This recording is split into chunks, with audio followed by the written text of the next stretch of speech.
Yes, specialty caulk preservation products can be used to seal adhesive and construction tubes when matched correctly to the tube material and cap design. Use a cap or stopper size to the tube opening and push it firmly until it seats against the nozzle ridge to create a low oxygen barrier. For silicone adhesive tubes, select silicone-compatible caps made of polyethylene or flexible silicone so the materials do not bond. For latex or acrylic adhesives, a polypropylene or standard plastic caulk cap is usually fine. If the tube has a tapered nozzle cut for a specific bead size, replace the nozzle with a screw-on cap or use a reusable cap that grips the threads to prevent air ingress.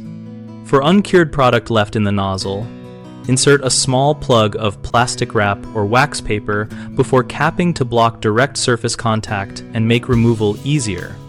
Store sealed tubes upright with the nozzle pointing up to keep residual product away from the seal and reduce pressure on the cap, which lengthens life.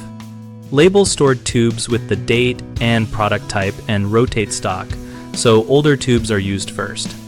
Common mistakes include choosing a cap that fits only by friction and loosens over time, so upgrade to a threaded or locking stopper that matches the nozzle profile to maintain an airtight seal.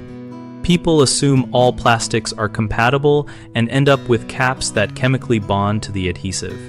Check manufacturer material compatibility, or choose neutral materials like silicone for silicone adhesives and polyethylene for water-based products. Finally, leaving cured material in the nozzle can create a gasket that ruins future seals, so clean the nozzle with a suitable solvent or tool before sealing, and always leave a small inner plug of non-stick film to prevent cured buildup.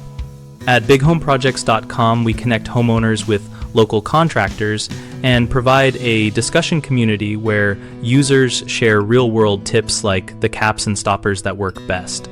We help contractors find work by giving them a place to showcase skills and join conversations with homeowners and peers.